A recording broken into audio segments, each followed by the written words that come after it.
To dedicate my own child and charge myself and with the calling different things. So we're going to do a little tag team preaching for a little bit and just to celebrate Mother's Day. He's got an awesome testimony about his mom. So I'd like to introduce from the Blue Tassel Farm just down the road, Pastor.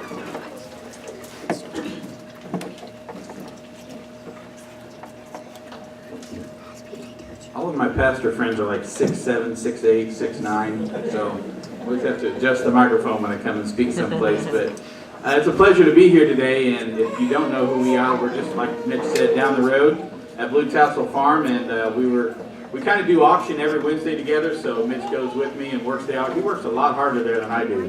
He was sweating, actually sweating. If you've never seen Pastor Mitch sweat, I tell you, he sweated last week at the auction. So it's just good to be here today, and we're just going to do a little tag team preaching on Mother's Day. It's one of my favorite days because I have so many mothers in my life, but the main one is my mother. And so today I need to warn you a little bit that I'm going to use some explicit language. Is that okay, Pastor Mitch? I didn't clear that with him, but let me explain what I mean by that. The devil himself would have us leave some words. He would have us bleep some words out of our vocabulary when it comes to mothers.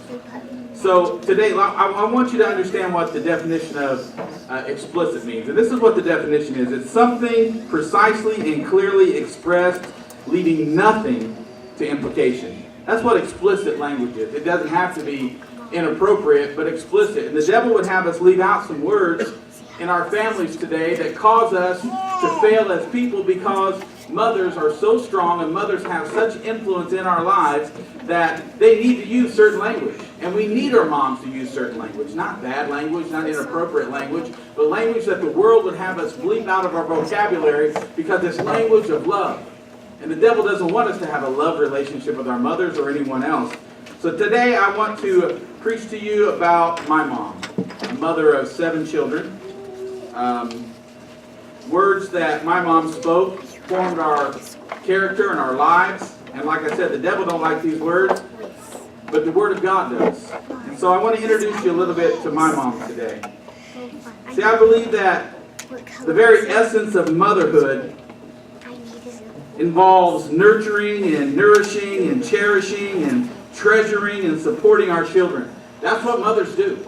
I don't know about your mom. I can't speak for everybody else's mom today, but I can speak for my mother. The first word I'd like to use today, the first explicit word that I'd like to use today that the devil would have you blot out of your relationship with your mothers is the word touch. The power of a mother's touch. See, there are few sights more beautiful than a mother holding their child. We've seen that this morning. Pridefully showing off this gift from God. Tucking in her 6-year-old after a hard day and praying for the nightmares to go away. Holding her 10-year-old little girl's hand when she's had her heart broken for the very first time. If you would turn to the book of Mark with me, chapter 10. I'm going to start at verse 13. Mothers, man, they make the world go round. There's so many things I could praise my mom for. And when I was a young man, my dad was not a Christian, and my mom married my dad, and a year after they got married, she became a Christian. And it took my dad another 45 years to make that decision. So she raised all 7 of us kids in a home where everything was one way or the other, but she made sure that we were in church. I'm going to take a little liberty today because a long time ago I wrote a little song for my mom. I've been a songwriter for a long year. I'm going to sing just the first part of it for you because what it speaks about is what she did in the face of adversity, in the face of my father never wanting to be at church, never went to church, and she raising 7 kids, a lot like you saw up here, about 7 kids pulling at her every different direction. But I wrote this little song for her. I want to sing you the first verse before we go into the scripture today because it speaks to who she was in the face of that adversity. And maybe some of you are facing that today. I know there are many mothers that are in church today sitting there without their husband. And the Bible teaches us so clearly to live your faith before your husbands when they don't follow in faith. But the song goes like this. Daddy was a man who worked hard every day, but Mama was the one who taught me how to pray. Daddy was the one whose orders I heard, but Mama was the one who kept me in the Word. Daddy knew the world, but Mama knew the man. Mama knew Jesus, she was part of his plan. So through all of that, she made sure that we knew Jesus. In fact, not far from here in a little town called Hope, Indiana, at First Baptist Church is where all of us kids were in church every Sunday, every Wednesday, without fail. No matter what Dad said. Dad controlled the house and controlled the money and controlled everything. He didn't even let my mom drive for the first 35 years of her life. But I will tell you that he controlled everything except for Sundays and Wednesdays. My mom grabbed a hold of that at 10 and 2 and steered us all into the house of God. And so we were in the house of God twice a week. Whether we were there for the right reasons, whether, we were called drug babies because we got drugged to church every Sunday. So that's the way it works because of my mom. So look at it with me in Mark chapter 10, verse 13. It says, people were bringing little children to Jesus to have him touch them. Remember, I want to talk to you about this first point, the touch of a mother's hand. They were bringing him to Jesus to have him touch them. But the disciples rebuked them. When Jesus saw this, he was indignant. He said to them, let the little children come to me, and do not hinder them, for the kingdom of God belongs to such as these. I tell you the truth, anyone who will not receive the kingdom of God like a little child will never enter it. And this is the most important verse in this passage. And he took the children in his arms, put his hands on them, and blessed them. He touched them. My mom was a woman of touch. I remember my mother's touch vividly. She would scratch my head every morning when I didn't want to get up and go to school. And she wouldn't just scratch it and say, wake up. She would scratch it until I got up. Just kept scratching, kept scratching. I remember when I was having a hard day or something happened to me at school or I got hurt on the ball field or whatever it was, I could climb up at the couch beside my mom and she'd put her arm around me and with her middle finger she would tuck it under the back part of my knee and just hold me close. Now she may not remember that, but I remember the touch of my mother. It was powerful. It was there for me. The world has perverted the word touch. So when we hear a story about how a parent touched their child, we immediately think of a negative thought. But the touch of Jesus brought blessing, and so does the touch of a mother when it's done right. He touched the children to bless them. When we touch our children, sometimes we got to lay hands on our kids, don't we? All right, different ways, right? Because spare the rod, spoil the child. But even in that, when it's done right, it's a blessing to the child. Not a curse, it's not inappropriate, it's a blessing to the child. My mom would never whip us. She would leave that to Dad. We got to wait till your father gets home speaks a lot. But she touched us in more important ways by making sure we knew the power of God and what we were made for. And she touched us time and time again. And what she may not remember, I guarantee you my brothers and sisters do. There are 7 of us. I told Pastor Mitch this and I told my mom this last year. There's 7 of us kids. 6 of us are married. My little sister never married. She's in her late 40s now. But the 6 of us kids are all married to the same woman. All of us. And the youngest marriage in our family is about 28 years old. I told my mom, that's an anomaly. And I'm going to tell you something, Mom. It's largely because you touched us.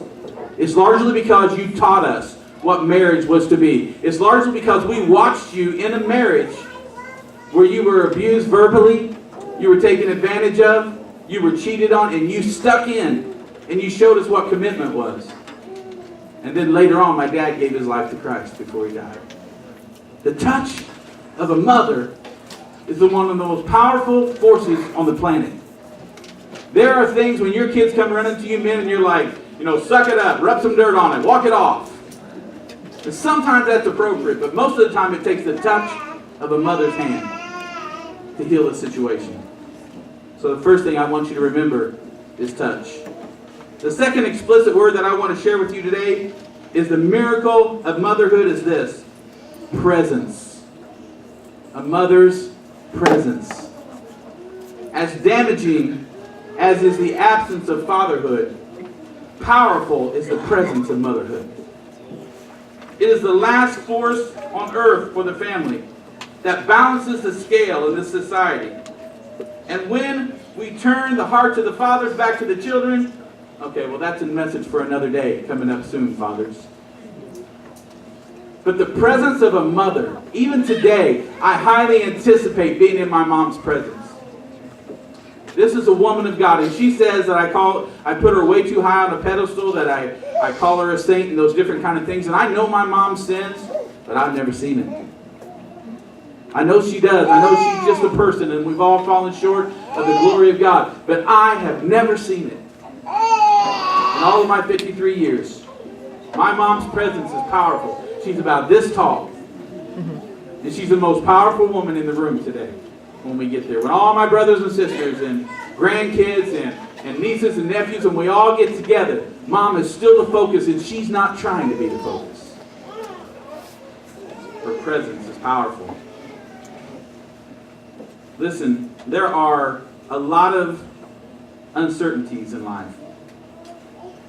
But for me, there was something I could count on as a child. She was there. When I woke up, she was there. When I left for school, she was there. When I got home, she was always there. When I went to sleep, she was there. When I wanted to sleep in on Sunday, come on somebody, she was there. Said, you're going to church anyway. I didn't have to wonder. I was living a guarantee that Mom was always going to be there. That in the midst of scrapes and bruises and broken bones, and there was a lot of that, she was there. When I called 372-3526 and she still answered that same phone today, she's there. When I had a bad report card, I counted on her to soften up Dad. She was there. At every game I played, I never had to look out into the audience and wonder if my mom was going to be there. Dad sometimes, but I never had to worry about whether Mom was going to be there. She was always there. At every play, every award, she was there. Moms, never underestimate the power of your presence in your child's life. For 27 years, we pastored in the inner city of Indianapolis, working with inner city kids. And one of the things we did on a regular basis was go to games, plays, and all these different awards, because we knew that those kids were going to look out and nobody would be there for them. But they could count on the church, and that's part of the charge today as we raise children in our communities. She was there. I ran into an old friend from high school not long ago, and we were recollecting about an incident that happened out on Schaefer Lake, not far from Hope, when we were freshmen in high school, and we decided to be a good idea, the three of us, to go out and take a joyride in Jeff's dad's truck. So we did, and we were flying around the corners of Schaefer Lake, and he cut the wheel too hard. The truck flipped 3 times, landed in the lake, and began to sink. And we kicked out the glass, and we swam to shore, and we weren't going to tell anybody, because the truck sank, and it was gone. And we looked around, and nobody was there. We went on to basketball practice that night, and we couldn't hit a layup. We were so nervous and shaking that someone saw us. And then it happened. We looked out the gym doors, and police cars pulled up. And the coach said, is there anybody in here that wants to tell me something? We're like, no, coach, everything's good. But the police came in, and they said, we need to see these 3 young men, Tim, Jeff, and Matt.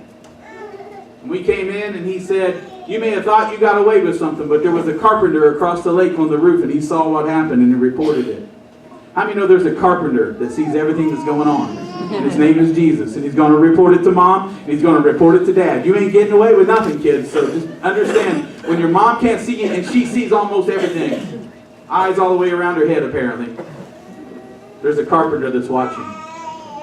And I remember that vividly because I knew that I was going to be dead when I got home, because my dad said, you never get in the car with anybody, especially a freshman who doesn't have his license.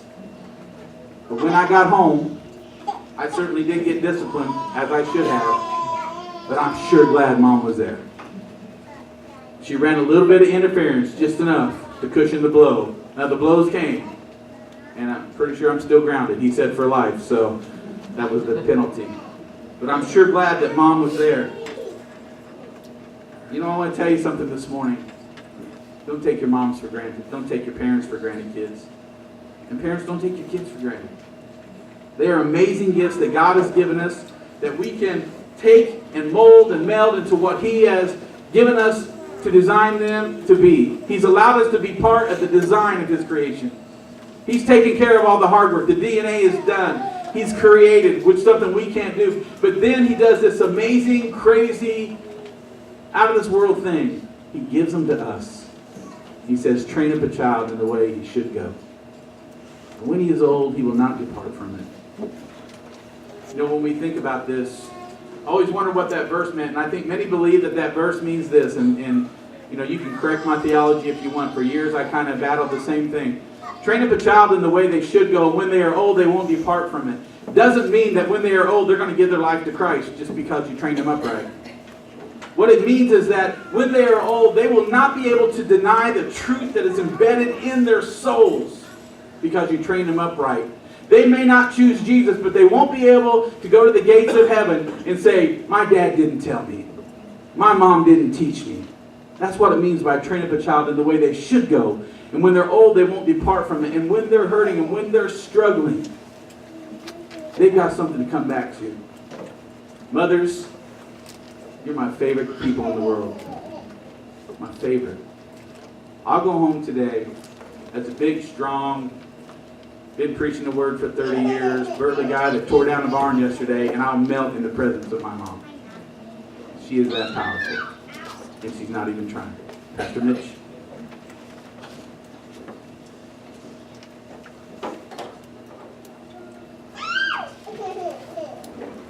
Which leads into the third word that he doesn't want you to know that mothers show, and that's devotion.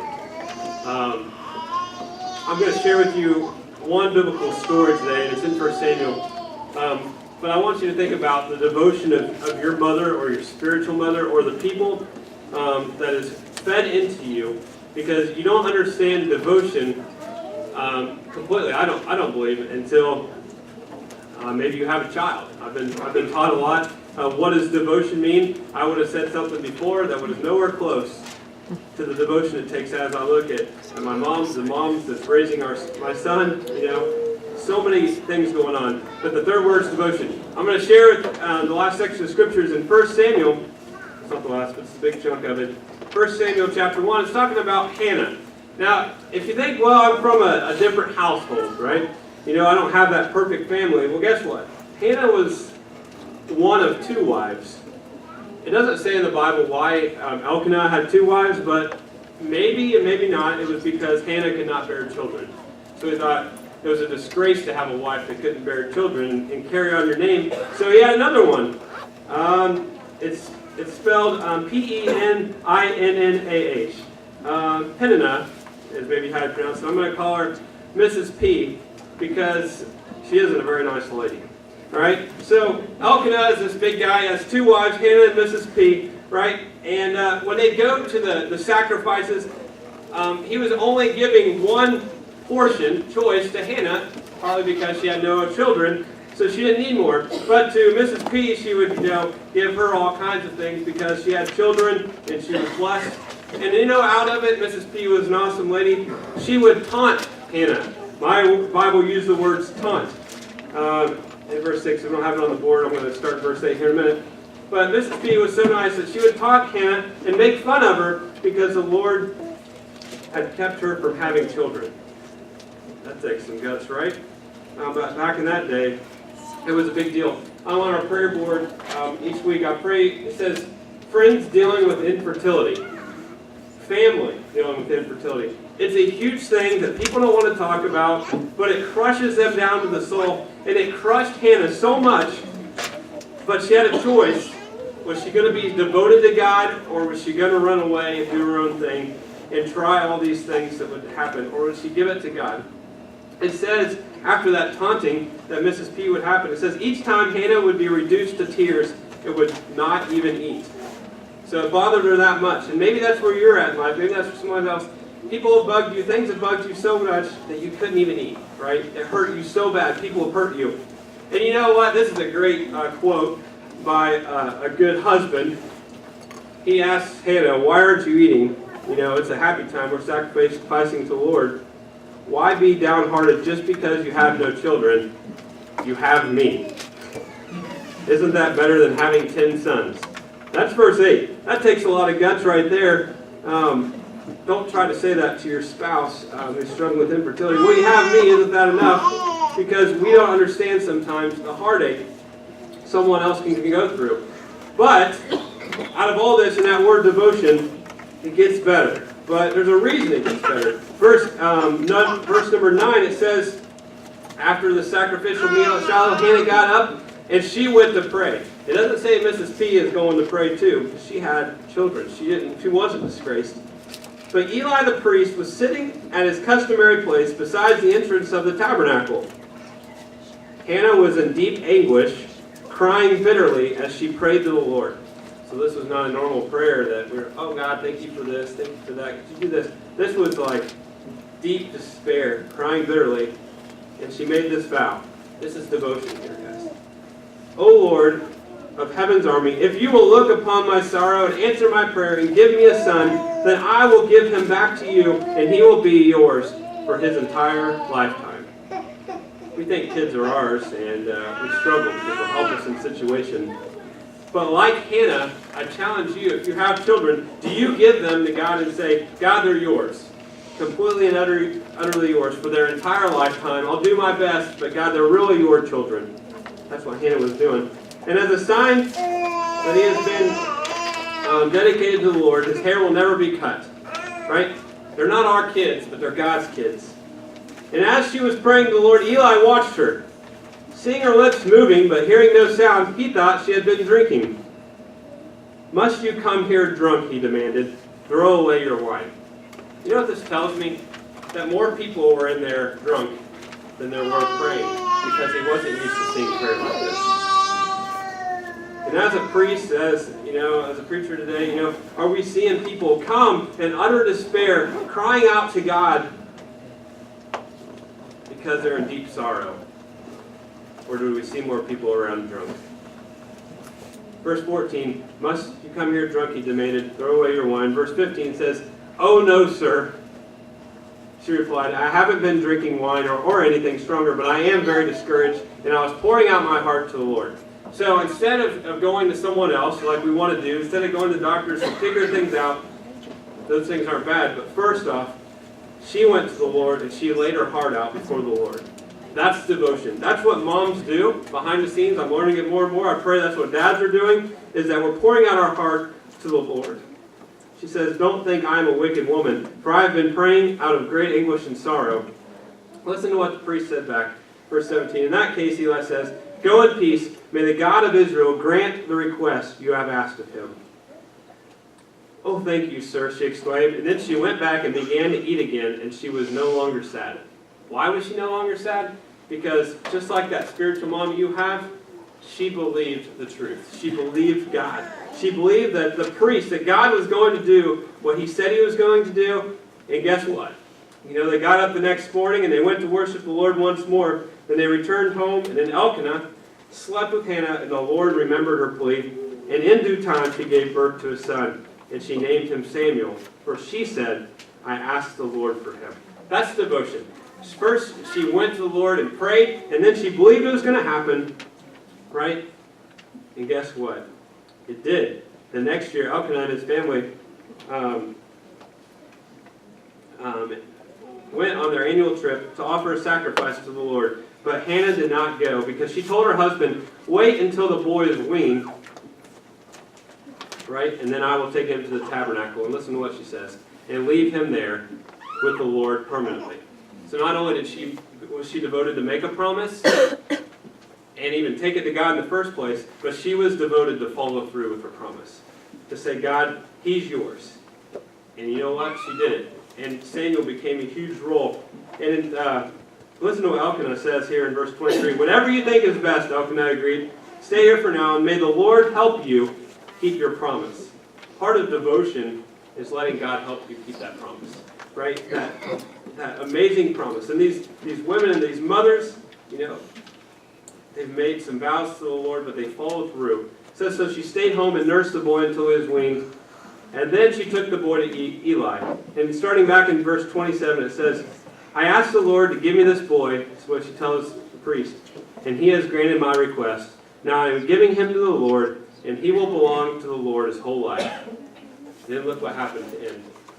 And they worshiped the Lord there. I think that's part of devotion that we see today. Very seldom. is we make a promise to God, or we say, my kids, they're going to be devoted to you. And I'll be honest with you, as we get into this baby dedication part, it's really more for the parents than it is for the kid. When we bring Ezekiel up here, I'll use my own son as an example. He has no clue what's happening. Absolutely no clue. He's going to either be still sleeping, or he's going to want something to eat, or he'll cry, or whatever else, or he may just sit up here and look dazed. He has no clue what's happening. The dedication, as much as it is, we're dedicating these children to the Lord, it's actually challenging you on those three things we touched on today. Your touch, your presence, and your devotion to God as parents, as a church family, as a community. Some of you know this is your first time, but you came to represent the community for these kids. That's what we're really dedicating today, the parents, right? And to our church and to our community, that we will do our best to raise them up and give them to the Lord. That no longer are these children our own. Yes, flesh and blood, and yes, you're called to take care of them and do amazing things. But we are dedicating really ourselves to God, because I need help, right? These parents need help raising their kids. We can't do it on our own, and if we try, we're really fooling ourselves. Sometimes you may say, well, that pastor, he just lets his son go, runs all over the church, and I'm having to take care of him and whatever else. Thank you. We look forward to Sunday morning. He'll go somewhere, and someone will take care of him. And you don't mind to. Matter of fact, I think what it does, and what it does in the Christian community, it realizes that we're all part of the same family. We need each other. And I need you to help watch after our son, after Braylon and Paisley and Nicholas. And after I pray, I'm going to have Brandon and Darren Ray and the two girls come up. And then we're going to have Nicholas and his family come up, and Zeke. But as it's really a charge to you all, more than it's even just a charge to the parents or to the kids themselves. This is for us all to say today, we're going to be there for them, right?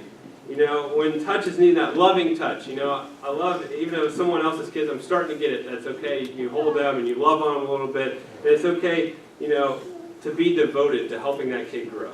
And that's what we expect as a church, and I'll give a charge to the church and to the parents. But first, let's pray.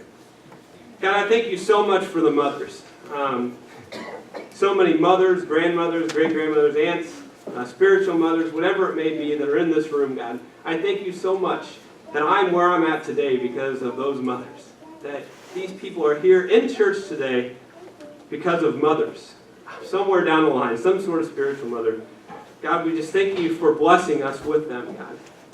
Fathers too, God, and what you're doing in our lives. God, I pray, God, that we remember these things that were preached today. God, that remember, God, it's important, and that we don't take things for granted. Not only that we don't take our mothers for granted, but we don't take the kids in our church for granted. God, I'm so thankful for each and every of the little ones in here that you say, come to me. Help us to guide these kids to you in each and every way. God, we just give you the praise. In Jesus' name, amen. All right, so I got Brandon and Darren Ray. You guys will come forward with first with Braylon and Paisley. Darren Ray was talking to me, and she said, because we're going to dedicate Paisley today, she said, but I don't know if I ever dedicated Braylon either. So I said, well, bring them both up, because it's more, like I said, for the family and for the church anyways. So, I've seen her even dancing earlier to the worship music. So anytime you want to come and dance for us, you're welcome. That's awesome. But we have a couple certificates and books, but just the importance in having two beautiful girls. And it's amazing that they get to come here today on this Mother's Day and do this. Anything special you guys want to say about either one of these awesome girls? Maybe like how quiet they always are. So angelic all the time. But they feel the tug of, like Evie felt earlier, right, as they raise their children. But to help them know that we're here for them. And as I'm going to give the charge to the church and community first. And after I get done, I'm just going to ask if you'll just simply just raise your hand and just to answer, we will to do this. And this isn't some by the script, dedication that I've found on the internet or written down. it's just a real type deal. And they're in our community. They live in Greensburg now, which isn't too far away. There's many of you travel. But for us, you as a community and as a family, I'll bring your parents and stuff up here. Don't worry. But as a community and as a church family, do you guys devote yourself to be there for these two girls, to pray for these two girls, and Brandon and Darren Ray also, to just mentor them and bring them up spiritually the way that we're supposed to according to God's Word, and to be His people in unity as one? Do you guys, are you devoted to do that today? If you would, raise your hand. Amen. All right, I'm going to have your immediate family or whoever is close, your grandparents, aunts, uncles, come up here also. Here in just a second. I'm going to give a charge to you two first because, again, this is a charge to the parents, and it's not easy, and I understand this more and more every day of what you're going through. But do you guys just do your best, to read the Word and share it with your two awesome girls that you have, and just show them this true Christ way of living, and just devote yourselves to the Lord. Amen. Okay, now if I could have their family come up, and I just want to have a special prayer for them. So if you want to come up and join around. This is the front row family, which is amazing. In a Baptist church, they even have extra special here. So as I do a special prayer over them, let's pray together. God, I just thank you just so much for Darren Ray and for Brandon, for the extended family, that they can be an example in Raylan's life and in Paisley's life, God, as they continue to raise them in your ways, God, in your truths, God. I just pray through the valleys and on the mountaintops, God, that you just speak to them through every storm they may go through and trials and tribulations. God, that these are your children, God, and we are so thankful that you blessed both Brandon and Darren Ray and all the extended family and our church family to just look over them. Bless their family, Lord. Just bring them up in your ways, God, and just do amazing things for these happy, joyous little girls. In Jesus' name, amen. Thank you so much. Hold on. You got it.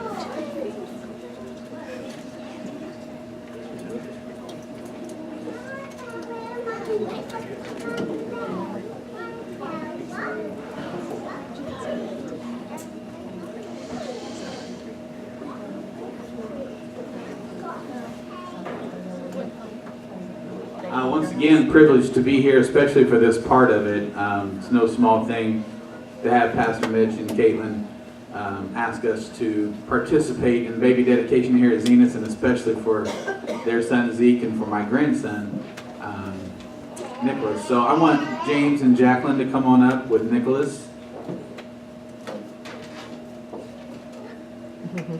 This is, if you haven't ever heard James's testimony, James was a former heroin addict that came to us in the inner city, homeless, submitted himself and dedicated himself, Mitch, to God and the Word of God, and God changed his life and saved him and returned his children back to him. His children are here today.